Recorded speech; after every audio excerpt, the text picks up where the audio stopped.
Hello everyone, welcome back to our channel benchmark study. आज हम discuss करेंगे RBI circulars and notifications जो कि रिलीज हुई हैं आपकी फरवरी मंथ में। तो ये आपके अपकमिंग मेन एग्जाम के लिए काफी ज्यादा इंपॉर्टेंट है। तो इस लेक्चर की जो पीडीएफ है आपको वो हमारे टेलीग्राम चैनल पर मिल जाएगी, जिसका लिंक आपको डिस्क्रिप्शन में दे दिया जाएगा। तो स्टार्ट करते हैं लेक्चर को और बढ़ते हैं अपनी फर्स्ट नोटिफिकेशन की तरफ।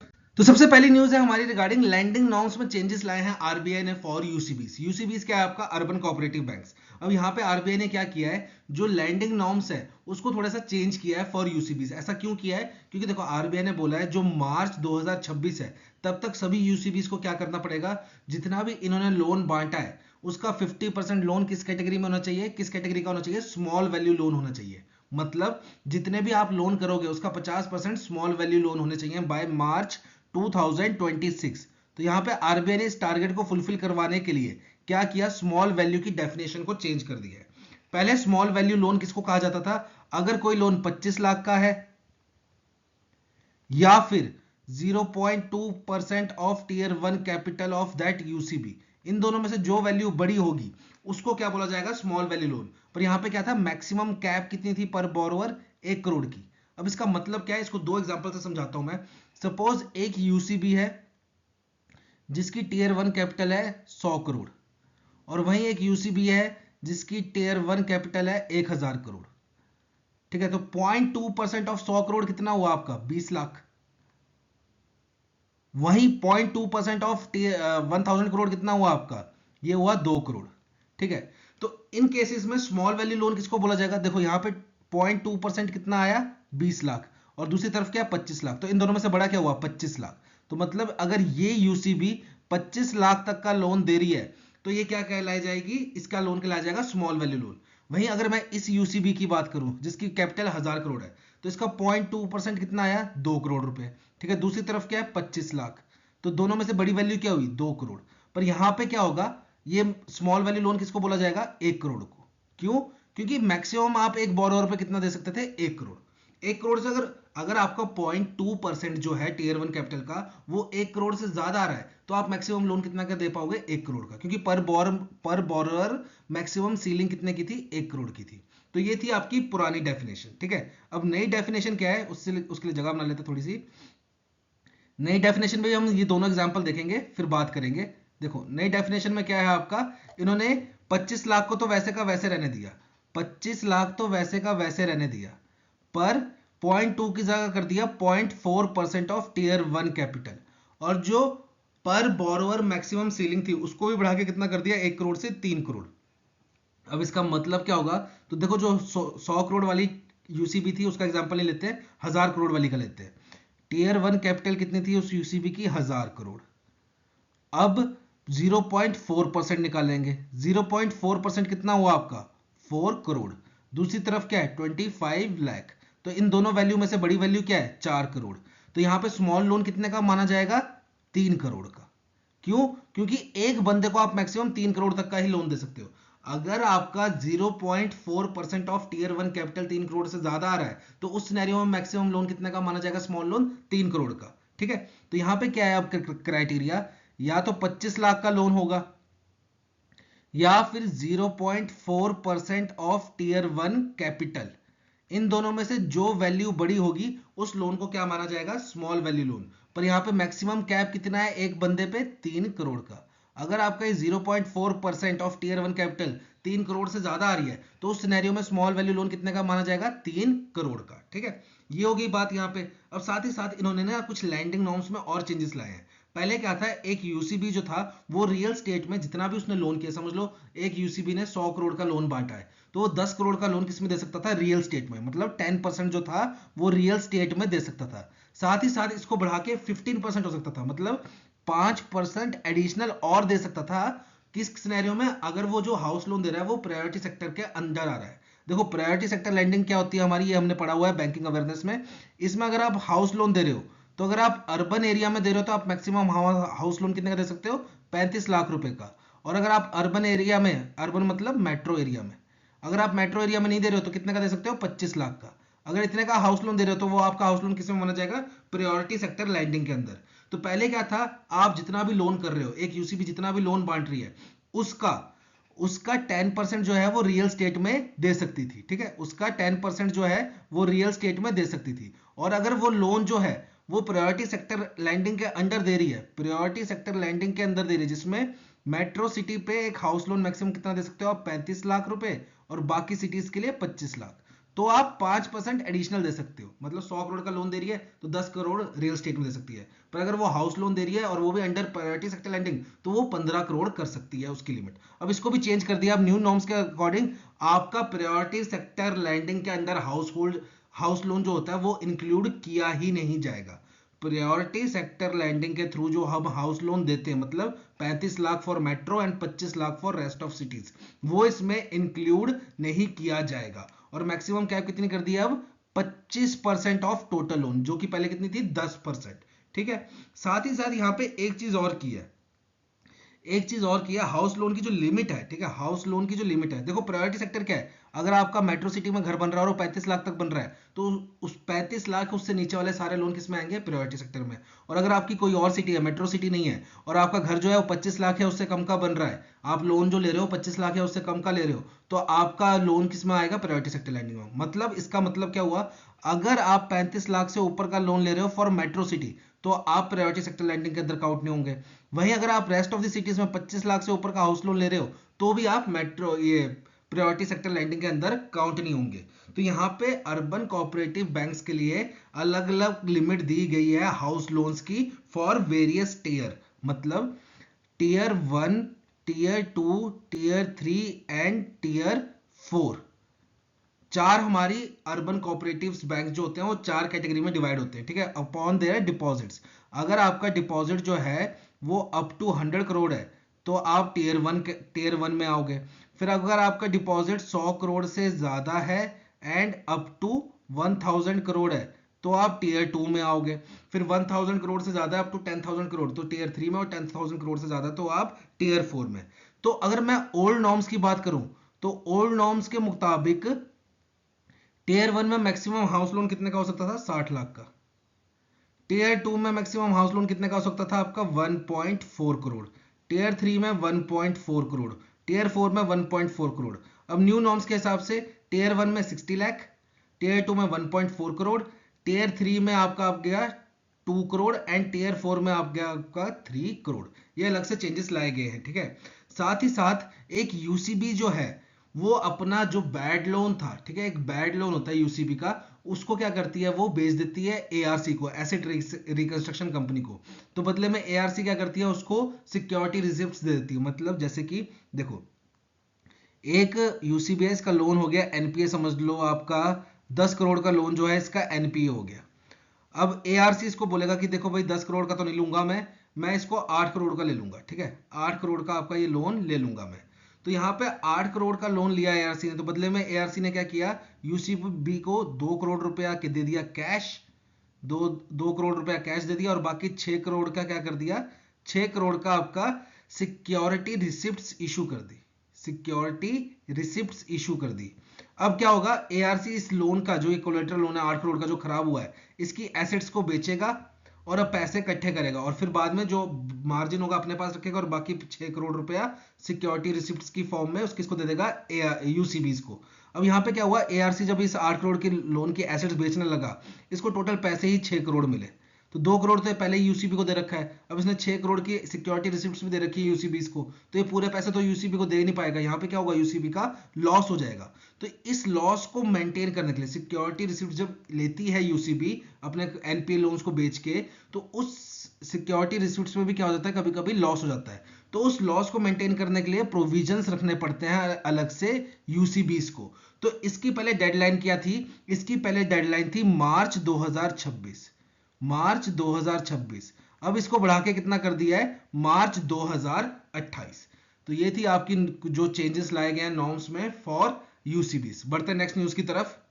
नेक्स्ट न्यूज है हमारी रिलेटेड टू ओम्बड्समैन स्कीम के रिगार्डिंग। अब यहाँ पे क्या है, आरबीआई ने अपनी एनुअल रिपोर्ट रिलीज की है, जिसमें आरबीआई ने बताया है कि ओम्बड्समैन के तहत हमारे को कितनी शिकायतें मिली, हम कितनी सॉल्व कर बैठे, ये सब बातें बताई हैं। तो इसलिए बेसिकली इसमें क्या है, डाटा ज्यादा है, तो हमें थोड़ा सा डाटा याद करना पड़ेगा। साथ ही साथ इसमें अलग से आपके स्टैटिक के क्वेश्चन भी बन सकते हैं, वो कैसे बनेंगे वो भी डिस्कस करेंगे हम।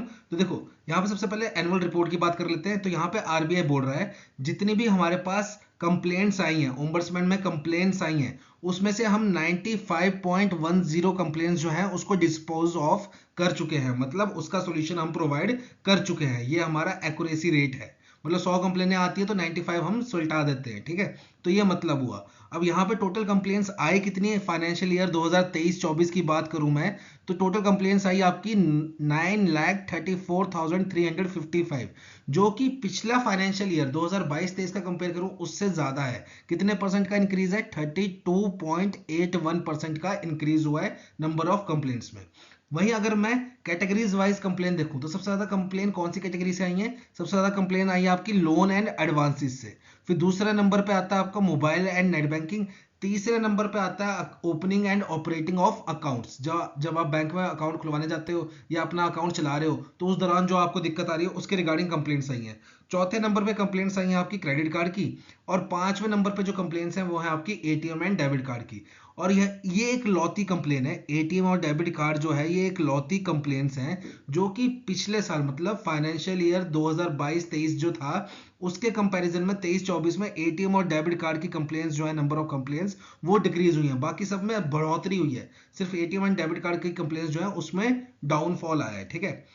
अगर मैं बैंक वाइज देखूं, देखो जो इंटीग्रेटेड ओम्बड्समैन है ये आपका बैंक्स पे लगता है, फिर एनबीएफसीज पे लगता है, सीआईसीज पे भी लगता है, ठीक है। जो आपकी क्रेडिट इंफॉर्मेशन कंपनीज है उनके ऊपर भी ये ओम्बड्समैन लगता है। तो यहाँ पे अगर मैं देखूं सेक्टर वाइज कि किस सेक्टर से सबसे ज्यादा कंप्लेंट्स आई हैं, तो इंटीग्रेटेड ओम्बड्समैन स्कीम में सबसे ज्यादा कंप्लेंट्स आई हैं आपकी बैंकिंग सेक्टर से, जो आपके बैंक्स हैं उससे सबसे ज्यादा कंप्लेंट्स आई हैं 82.28%। दूसरे नंबर पे आपका एनबीएफसीज आता है। और अगर मैं बैंक्स की भी बात करूं पर्टिकुलर, तो सबसे ज्यादा कंप्लेन आई है आपकी पब्लिक सेक्टर बैंक से, ठीक है। यहां से आपका कुछ और क्वेश्चन भी आ सकता है, वो क्या है, अगर मैं बात करूं रीजन वाइज, तो सबसे ज्यादा कंप्लेन कौन से रीजन से आई है, मैक्सिमम कंप्लेन कौन से रीजन से आई है, तो सबसे ज्यादा कंप्लेन आई है आपकी नंबर 1 पे चंडीगढ़, दूसरे नंबर पे दिल्ली, तीसरे नंबर पे है आपका राजस्थान, चौथे नंबर पे है आपका गुजरात, एंड पांचवें नंबर पे है आपका उत्तराखंड। वहीं अगर मैं सबसे कम कंप्लेंट्स की बात करूं, मिनिमम कंप्लेंट्स की, तो सबसे कम कंप्लेन कहां से आई है आपकी, सबसे कम कंप्लेन आई है आपकी मिजोरम से, उसके बाद नागालैंड, उसके बाद लद्दाख, उसके बाद मणिपुर, एंड लास्ट में लक्षद्वीप, ठीक है। तो ये आपका कंप्लेंट्स का क्राइटेरिया था। अब यहां से आपके स्टैटिक के क्वेश्चन कैसे बन सकते हैं, देखो सबसे पहला क्वेश्चन पूछेगा वो आपसे बैंकिंग ओम्बड्समैन कब आया था, तो सबसे पहले लोग क्या आंसर कर देंगे कि इंटीग्रेटेड बैंकिंग ओम्बड्समैन आया था आपका ईयर 2021 में। तो ये आंसर नहीं है आपका, ये इंटीग्रेटेड ओम्बड्समैन है। बैंकिंग ओम्बड्समैन आया था आपका ईयर 2006 में। फिर ओम्बड्समैन फॉर एनबीएफसीज आया था आपका ईयर 2018 में। फिर ओम्बड्समैन फॉर डिजिटल ट्रांजैक्शन आया था आपका ईयर 2019 में। और 2021 में क्या किया, इन तीनों ओम्बड्समैन को क्लब किया, इंटीग्रेट किया और सिंगल एक ओम्बड्समैन बनाया जिसका नाम रखा RBI integrated ombudsman scheme year 2021। उनमें इन तीनों ओम्बड्समैन स्कीम्स को मर्ज कर दिया गया है, ठीक है। अब जो आप ओम्बड्समैन में कंप्लेन करते हो आप दो तरीके से कर सकते हो, एक है आपका ऑनलाइन मेथड, एक है आपका ऑफलाइन मेथड। ऑनलाइन मेथड के लिए आपको क्या करना पड़ेगा, साइट खोलनी पड़ेगी, तो साइट भी पूछ सकते हैं आपसे, https, ये है आपकी https://cms.rbi.org.in, ठीक है। यहाँ पे आप ऑनलाइन कंप्लेन कर सकते हो। ऑफलाइन कंप्लेन करनी है तो आपने क्या करना है, रिटर्न में चिट्ठी लिखनी है और ये कहाँ भेजनी है आपने, सीआरपीसी को। सीआरपीसी कहाँ है आपका, चंडीगढ़ में। सीआरपीसी सेंटर जो है वो आपका कहाँ है, चंडीगढ़ में। तो ये भी आपका क्वेश्चन बन सकता है। ऑफलाइन आप जो कंप्लेन भेजोगे वो कहाँ भेजोगे, सीआरपीसी चंडीगढ़ में। फिर इनका काम क्या होता है, इस ऑफलाइन कंप्लेन को ऑनलाइन सीएमएस पोर्टल पे चढ़ाती है ये, ठीक है। तो यहाँ पे एक ये बात हो गई। अब यहाँ पे देखो एक चीज और है, जैसे कि यहाँ पे टोटल कंप्लेन जो कितनी आई है, 9,34,355। तो इसमें से सारी की सारी का सॉल्यूशन नहीं देती आरबीआई, क्यों, क्योंकि आरबीआई जो कंप्लेंट्स है उसको दो पार्ट्स में डिवाइड कर देती है। एक होती है आपकी मेंटेनेबल और एक होती है आपकी नॉन मेंटेनेबल। अब नॉन मेंटेनेबल में आपकी वो कंप्लेंट्स आती हैं जिसका जवाब देना आरबीआई जरूरी नहीं समझता, या फिर जो गलत तरीके से डाली गई होती है। अब देखो जैसे कि एग्जांपल देता हूं, एज अ कस्टमर मेरे को मेरे बैंक से दिक्कत है, तो मैं क्या सीधा ओम्बड्समैन में कंप्लेंट डाल सकता हूं, नहीं।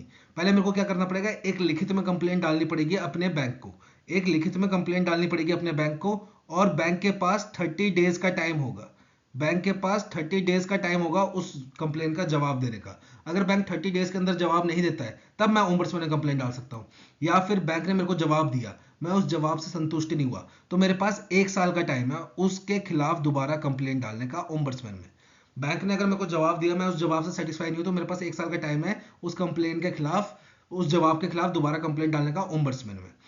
तो यहाँ पे अगर मैं पहले बैंक को कोई रिटर्न कंप्लेन नहीं देता हूँ, मैं सीधा ही ओम्बड्समैन में डाल देता हूँ, तो मेरी कंप्लेन जो है वो नॉन मेंटेनेबल मानी जाएगी। वहीं अगर मैंने बैंक को रिटर्न में कंप्लेन दी, बैंक ने मेरे को जवाब दिया, और 1 साल बाद मैं उस जवाब के खिलाफ दोबारा कंप्लेन डाल रहा हूँ, तब भी मेरी जो कंप्लेन है वो क्या मानी जाएगी? Non maintainable. मतलब मेरी कंप्लेन को एंटरटेन किया ही नहीं जाएगा ओम्बड्समैन में और सीधा नकार दी जाएगी। ठीक है, तो ऐसा भी होता है। तो ये 9,34,000 सबके जवाब नहीं देता आरबीआई, इनमें से काफी आधे से ज्यादा जो कंप्लेंट्स हैं वो नॉन मेंटेनेबल होती हैं। ठीक है, अब यहाँ पे एक और चीज है, मैं कितने अमाउंट तक का केस जो है वो ओम्बड्समैन में डाल सकता हूं।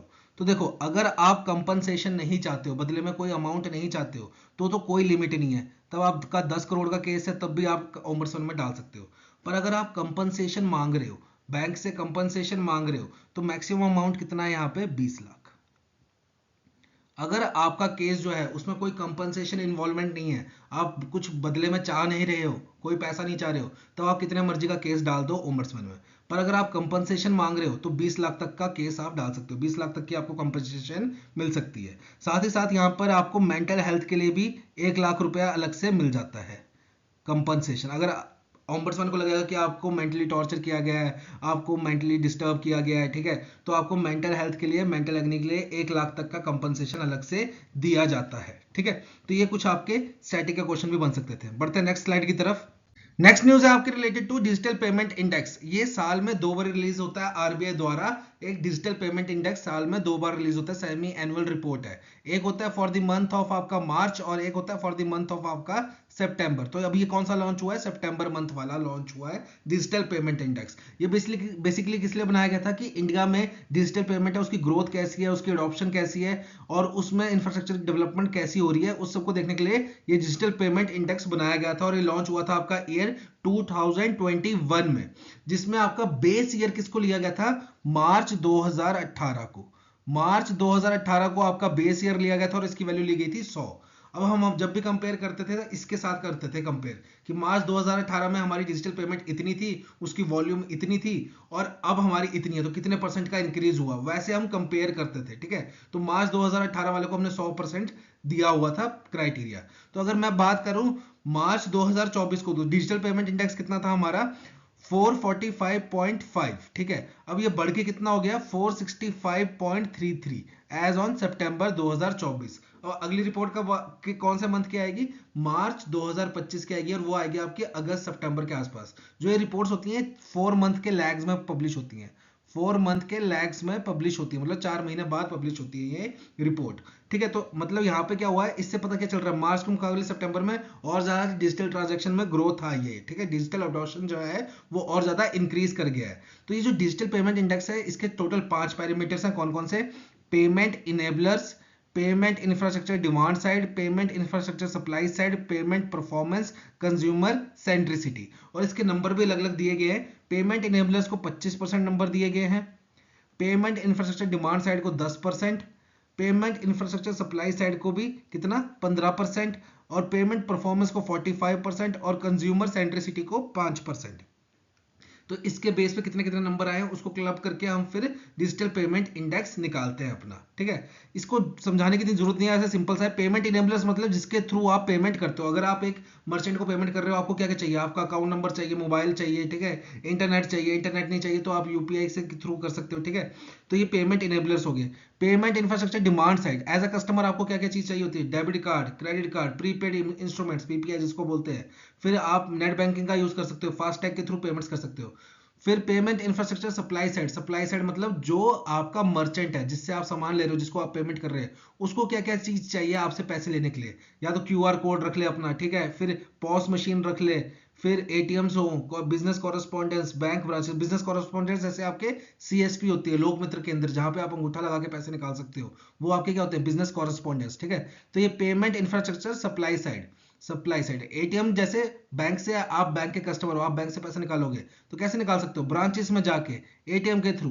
तो ये पेमेंट इंफ्रास्ट्रक्चर सप्लाई साइड, ये सप्लाई कर रहे हैं, ठीक है। मर्चेंट्स हैं जैसे बैंक्स हैं, ये क्या कर रहे हैं, पेमेंट को सप्लाई कर रहे हैं, हमारे पास पहुंचा रहे हैं। फिर पेमेंट परफॉर्मेंस, इसकी सबसे ज्यादा वेटेज है 45% की। इसमें क्या क्या इंक्लूड होता है कि जी भाई जो वॉल्यूम है पेमेंट की वो कितनी इंक्रीज हुई, फिर आपकी यूनिक ट्रांजेक्शन्स कितनी हुई, फिर वैल्यू कितने से इंक्रीज हुई। वॉल्यूम मतलब जैसे आपकी इस साल 100 पेमेंट्स हुई, अगले साल आपकी 500 पेमेंट्स हुई, तो ये क्या हो गया, वॉल्यूम। और वैल्यू क्या हुआ, ये 100 पेमेंट्स जो थी वो 1 करोड़ की थी, ये 500 पेमेंट जो है ये 5 करोड़ की है, तो ये 5 करोड़ और 1 करोड़ क्या हुआ, ये हुई वैल्यू, ठीक है। फिर कंज्यूमर सेंट्रिसिटी मतलब कंज्यूमर कितना ज्यादा अवेयर है, फाइनेंशियल फ्रॉड से कितना ज्यादा अवेयर है कि फ्रॉड हो सकते हैं, अगर फ्रॉड हो गया तो उसका साइबर क्राइम का नंबर क्या है, फिर ओम्बड्समैन में कंप्लेन करनी तो कैसे करनी है, वो सब कैसे आता है आपका कंज्यूमर सेंट्रिसिटी में। इसकी 5% वेटेज है। तो इन सब की वेटेज के अनुसार फिर क्या निकलता है हमारा डिजिटल पेमेंट इंडेक्स। और देखो डिजिटल पेमेंट की बात हो रही है तो एक चीज याद रखना, आरबीआई ने रिसेंटली क्या किया गया है, एक रेगुलेटरी सैंडबॉक्स ऑन टैप, ये जरूरी है, ऑन टैप इसको लॉन्च किया है। और ये किस लिए लॉन्च किया है, ताकि ये offline digital payment solution provide करे, offline digital payment solution provide करे। और इसके लिए इन्होंने टाई अप किसके साथ किया है कि टेस्ट फेज के लिए, इसका जो टेस्टिंग फेज है उसके लिए टाई अप किया है इन्होंने, एक चेन्नई की कंपनी है एक्सटो, चेन्नई की कंपनी है एक्सटो technology private limited, Chennai based, इसके साथ टाई अप किया है ताकि offline digital payment solution provide कर सके ऑन टाइप ये रेगुलेटरी सैंडबॉक्स, ठीक है, ऑफलाइन डिजिटल पेमेंट सॉल्यूशन। बढ़ते नेक्स्ट न्यूज की तरफ। नेक्स्ट न्यूज है हमारे related to payment system report. ये भी एक आरबीआई की रिपोर्ट है और सेमी एनुअल रिलीज होती है, साल में 2 बार रिलीज होती है और इसमें दिसंबर 2024 तक का डाटा दिया गया है। तो इस रिपोर्ट के अनुसार अगर हम पिछले 10 साल की बात करें तो हमारी डिजिटल ट्रांजेक्शन्स में काफी ज्यादा इंक्रीज आया है। एज अगर हम वॉल्यूम की बात करें या वैल्यू की बात करें, दोनों में काफी ज्यादा इंक्रीज आया है। तो इन्होंने कंपेयर किया है कैलेंडर ईयर 2013 को। कैलेंडर ईयर 2013 में टोटल डिजिटल ट्रांजैक्शंस कितनी हुई, 222 करोड़ डिजिटल ट्रांजैक्शंस हुई। और अगर मैं वैल्यू की बात करूं, ये 222 करोड़ डिजिटल ट्रांजैक्शंस हुई, इसकी टोटल वैल्यू कितनी थी, तो 772 लाख करोड़ इसकी वैल्यू थी। अब ये बढ़ के कितना हो गया है, अगर मैं वॉल्यूम की बात करूं, ठीक है, वॉल्यूम की बात करूं तो 94 टाइम से इंक्रीज हुआ है। और अगर मैं वैल्यू की बात करूं तो ये 3.5 टाइम से इंक्रीज हुआ है।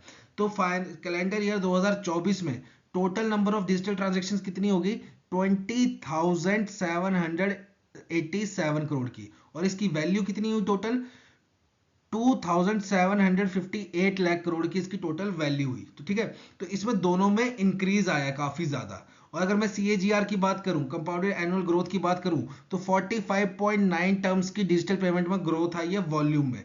और पेमेंट वैल्यू में, ये वॉल्यूम की बात हुई, ठीक है, और वैल्यू में 10.2% की। तो वॉल्यूम और वैल्यू दोनों में फर्क है। वॉल्यूम मतलब नंबर ऑफ ट्रांजेक्शन्स कितनी हो रही है, जैसे कि मैं एक दिन में यूपीआई के थ्रू, गूगल पे के थ्रू या भीम के थ्रू, जिसके भी थ्रू 10 पेमेंट्स कर रहा हूं, तो ये क्या हुआ, मेरा 10 पेमेंट्स वॉल्यूम हुई। और ये 10 पेमेंट्स से मेरे अकाउंट से पैसे कितने गए, 100 रुपए, तो ये क्या हुआ, ये वैल्यू हुई। ये बात आराम से समझना, ठीक है। वॉल्यूम मतलब number of transactions, value is equal to amount of transaction, ठीक है। तो अगर मैं बात करूं यहाँ पे डिजिटल पेमेंट की वॉल्यूम की, तो सबसे ज्यादा डिजिटल पेमेंट किस प्लेटफॉर्म के थ्रू हो रही है, यूपीआई के थ्रू हो रही है, ठीक है। फिर बाकी आपको यहाँ पे दिख जाएगा थोड़ा बहुत, ठीक है। और अगर मैं वैल्यू की बात करूं, सबसे ज्यादा पैसा किस डिजिटल ट्रांजैक्शन के थ्रू जा रहा है, तो सबसे ज्यादा जा रहा है आपका आरटीजीएस के थ्रू, आरटीजीएस के थ्रू। फिर दूसरे नंबर पे आपका जा रहा है चेक्स के, नेफ्ट के थ्रू, दूसरे नंबर पे जा रहा है आपका नेफ्ट के थ्रू। तो एक बात याद रखिएगा, आरटीजीएस और नेफ्ट ये दोनों किसके प्रोडक्ट हैं, ये आरबीआई के प्रोडक्ट हैं, ये एनपीसीआई के प्रोडक्ट नहीं है। इतनी बात याद रखना, नेफ्ट और आरटीजीएस जो है वो एनपीसीआई के प्रोडक्ट नहीं है, वो आपके आरबीआई के प्रोडक्ट है। और आरटीजीएस में क्या होता है क्राइटेरिया, मिनिमम 2 लाख की ट्रांजेक्शन करनी पड़ती है, मैक्सिमम कोई लिमिट नहीं है। वहीं नेफ्ट में क्या है, मिनिमम और मैक्सिमम कोई लिमिट नहीं है, ठीक है। तो देखो पिछले वाली जो न्यूज थी हमारी डिजिटल पेमेंट इंडेक्स, उसमें भी हम डिजिटल ट्रांजैक्शंस के बारे में बात कर रहे थे। यहाँ पे भी पेमेंट सिस्टम रिपोर्ट के बारे में क्या कर रहे हैं, हम डिजिटल ट्रांजैक्शंस के बारे में बात कर रहे हैं। तो यहाँ पे एक चीज काफी ज्यादा इंपॉर्टेंट हो जाती है, वो है आपका पीआईडीएफ। पीआईडीएफ क्या है, आपका पेमेंट इंफ्रास्ट्रक्चर डेवलपमेंट फंड। ये लॉन्च किया गया था ईयर 2021 में फॉर 3 इयर्स, फॉर 3 ईयर्स इसके लिए इसको लॉन्च किया गया था 3 साल के लिए। और तब इसकी इनिशियल कॉस्ट कितनी डाली थी आरबीआई ने, टोटल इन्वेस्टमेंट कितनी की थी, 250 करोड़ रुपए की। अब इसको एक्सटेंड कर दिया है 31 दिसंबर 2025 तक के लिए। इसमें मेन फंक्शन क्या होता है, जैसे टायर 3 से टायर 6 सिटीज जो है उसमें जैसे कोई मर्चेंट है वो अपनी पीओएस मशीन लगाना चाहता है, तो पीआईडीएफ स्कीम के तहत उसको क्या मिलेगी, सब्सिडी मिलेगी उस मशीन पे के ऊपर। जो उसके इंस्टॉलमेंट चार्जेस वगैरह आएंगे वो रिफंड कर दिए जाएंगे through PIDF, payment infrastructure development fund. इसका मेन काम क्या है, ज्यादा से ज्यादा डिजिटल ट्रांजेक्शन को प्रमोट करना। तो इसका भी काफी ज्यादा रोल है। जो ये हम देख रहे हैं ना, वॉल्यूम्स में इंक्रीज आ रहा है, वैल्यू में इंक्रीज आ रहा है, फिर हमारा डिजिटल पेमेंट इंडेक्स इंक्रीज हो रहा है, वो किस लिए हो रहा है, इसका काफी ज्यादा हाथ है। पीआईडीएफ, पेमेंट इंफ्रास्ट्रक्चर डेवलपमेंट फंड, इसको लॉन्च किया था 2021 में with initial capital of 250 crore by RBI. ठीक है, बढ़ते नेक्स्ट न्यूज की तरफ। नेक्स्ट न्यूज है हमारी रिलेटेड टू आरबीआई ने रिड्यूस किया है risk weight for bank lending. अब ये क्या होता है, देखो ये हमने पढ़ा हुआ है बेसल नॉर्म्स में, बैंकिंग अवेयरनेस में, वहां पे जाके आप इसको देख लीजिएगा, डीप में आपको मिल जाएगा। ठीक है, यहाँ पे मैं शॉर्टकट में बताता हूँ। देखो बैंक को क्या मेंटेन करना पड़ता है, CRAR या CAR बोल लो। ठीक है, कैपिटल एडिक्वेसी रेशियो है, capital to risk weighted ratio, ये कितना मेंटेन करना पड़ता है, बेसल कहता है 8%, आरबीआई कहता है 9%। तो बैंक्स को मेंटेन करना पड़ता है 9%। ये होता क्या है, बैंक की कैपिटल कौन सी, tier 1 plus tier 2 upon loans and advances जो भी हैं, आप बैंक्स ने जो लोन्स बांटे हुए हैं, इंटू RWA इंटू 100%। ठीक है, 100। तो ये होता है आपका कितना, 9% मेंटेन करना होता है। अगर सपोज देखो A अपॉन बी जो है वो मेरे को C कांस्टेंट रखना है, अगर मैं B को इंक्रीज कर रहा हूं तो मेरे को A भी इंक्रीज करना पड़ेगा, तभी कांस्टेंट रहेगा। वहीं अगर मैं B को डिक्रीज कर रहा हूं तो A को भी डिक्रीज करना पड़ेगा, तभी कांस्टेंट रहेगा। तो यहाँ पे बैंक ने क्या कर दिया है, RWA को कम कर दिया है, जिसकी वजह से क्या होगा, डिनोमिनेटर जो है वो डिक्रीज हो जाएगा। अगर डिनोमिनेटर डिक्रीज हो गया तो बैंक के पास कुछ फ्री कैपिटल आ जाएगी, क्योंकि बैंक्स में क्या है, सबसे ज्यादा क्या है अभी इस वक्त, लिक्विडिटी क्रंच ही तो है बैंक के पास। सबसे ज्यादा बैंक के पास अभी दिक्कत क्या है, बैंक्स में लिक्विडिटी क्रंच की दिक्कत है। इसलिए क्या हुआ, आरडब्ल्यूए को कम कर दिया, आरडब्ल्यूए को कम कर दिया, जिससे क्या हुआ, बैंक की कुछ कैपिटल फ्री हो जाएगी, बैंक उसको यूटिलाइज कर पाएगा फ्री कैपिटल को, इसलिए आरडब्ल्यूए को डिक्रीज कर दिया है। तो यहाँ पे क्या हुआ है, देखो जो बैंक लोन देता है एनबीएफसी को, पहले उस पर रिस्क कितना होता था, 100% का। मतलब कि अगर बैंक एनबीएफसी को लोन दे रहा है, मतलब बैंक ने एनबीएफसी को दिया समझ लो 1 करोड़ का लोन, तो डिनोमिनेटर में कितना आएगा, 1 करोड़ आएगा। फिर क्या हुआ, 2023 में आरबीआई ने इस 100% को बढ़ा के कितना कर दिया, 125%। अब इसका मतलब क्या है, अगर अब बैंक किसी एनबीएफसी को 1 करोड़ का लोन दे रहा है तो डिनोमिनेटर में कितना आएगा, 1.25 करोड़। अब डिनोमिनेटर इंक्रीज हो गया तो बैंक को अपनी कैपिटल भी ज्यादा बढ़ानी पड़ेगी, तभी ये 9% के बराबर रहेगा। तो यहां पे ये कर दिया था 2023 में। अब आरबीआई ने 2025 में क्या किया है, वापस से इसको 125 से घटा के कितना कर दिया, 100%। मतलब जहां पे पहले 1.25 लिखना पड़ रहा था, अब दोबारा से 1 करोड़ लिखना पड़ेगा। तो मेरे को वैल्यू अगर 9% लानी है, ठीक है, मैंने डिनोमिनेटर को कम कर दिया, तो मैं ऊपर वाले को जो कैपिटल है उसको भी कम कर सकता हूं, जिससे क्या होगा, बैंक के पास फ्री कैपिटल ज्यादा आ जाएगी। बैंक के पास कैपिटल जो हो जाएगा वो फ्री हो जाएगा, उसको अलग से CAR के लिए मेंटेन करके रखनी नहीं पड़ेगी, कुछ कैपिटल उसके पास फ्री हो जाएगी। तो बैंक जो एनबीएफसी को लोन देता था वो उस पे पहले रिस्क वेटेड एसेट्स था 100% का, वो था 2023 में, उसको बढ़ा के कर दिया 125%। अब दोबारा से इसको घटा के कितना कर दिया, 100% का। अब अगर कोई बैंक एनबीएफसी को लोन देता है तो उस पर रिस्क कितना कैलकुलेट माना, उस पर रिस्क कितना मान जाएगा, 100% का। और ये कब से एप्लीकेबल होगा, 1 अप्रैल 2025 से। वहीं बैंक जो है वो MIFs को लोन दे रहा है, ठीक है, माइक्रो फाइनेंस लोन दे रहा है, और वो अगर कंजप्शन पर्पस के लिए नहीं है तो उस पे जो RW है वो 75% का माना जाएगा। 125 से कितना माना जाएगा, अब 75%। वहीं अगर वो कंजप्शन पर्पस के लिए है तो कितना माना जाएगा, 100% का RWA माना जाएगा। पहले दोनों पे कितना था, 125% का। माइक्रो फाइनेंस लोन कौन सा होता है, जो आप गरीब परिवारों को देते हो, कोलेटरल फ्री लोन, ठीक है। उसके लिए क्या होता है, आपकी एनुअल इनकम कितनी होनी चाहिए, 3 लाख या उससे कम की, ठीक है, तो आपको मिलता है माइक्रो फाइनेंस लोन, ठीक है। अब यहाँ पे क्या बोल रहा है, ये तो बात होगी आपकी बैंक्स के लिए, ये बात थी आपकी बैंक्स के लिए। वहीं अगर मैं बात करूं RRBs and local area bank के लिए, तो उनके लिए आरडब्ल्यूए कितना है माइक्रो फाइनेंस लोन पे, 100% का। तो ये चीज याद रखिएगा। इससे बेनिफिट क्या होगा, अगर किसी भी मैं आरडब्ल्यूए को डिक्रीज करता हूं, किसी भी RWA को डिक्रीज करता हूं तो क्या होगा, मेरा डिनोमिनेटर डिक्रीज हो जाएगा। डिनोमिनेटर डिक्रीज हो जाएगा तो मैं कैपिटल को भी डिक्रीज कर सकता हूं, क्योंकि मेरे को कुल मिला के तो 9% ही चाहिए, तो मैं कैपिटल को भी डिक्रीज कर सकता हूं, जिससे क्या होगा, बैंक के पास फ्री कैपिटल आ जाएगी। फ्री कैपिटल आ जाएगी तो उसका थोड़ा लिक्विडिटी क्रंच जो है वो घट जाएगा। ठीक है, लिक्विडिटी जो क्रंच आ रहा है बैंक्स में वो थोड़ा कम हो जाएगा। तो मेन फोकस एरिया इसका ये था। दूसरा फोकस एरिया क्या है, बैंक्स जो लैंड करता था एनबीएफसीज को, उसमें भी काफी ज्यादा डाउन डिग्रेड आया, मतलब वो भी काफी ज्यादा कम हो गया। पहले बैंक एनबीएफसीज को काफी ज्यादा लैंड करता था, काफी ज्यादा उधार देता था, लोन देता था, अब उसमें भी काफी कमी आ गई थी, इसलिए इन्होंने आरडब्ल्यूए को डिक्रीज कर दिया। जाहिर सी बात है, मेरे को एनबीएफसी को लोन दे रहा हूं, मेरे को 125% अपनी कैपिटल, मतलब आरडब्ल्यू मेरा इसका था 125%, जिसकी वजह से क्या है, मेरे को ज्यादा कैपिटल मेंटेन करनी पड़ती थी। तो इससे बढ़िया मैं किसी और को लोन दे दूंगा जिसमें मेरे को 100% आरडब्ल्यू मिले। ठीक है, ताकि मेरी कैपिटल फ्री रहे। तो बैंक ने एनबीएफसी को लोन देना थोड़ा कम कर दिया, इसलिए आरबीआई ने वापस 125 से इसको 100% कर दिया। ठीक है, बढ़ते हैं नेक्स्ट न्यूज की तरफ।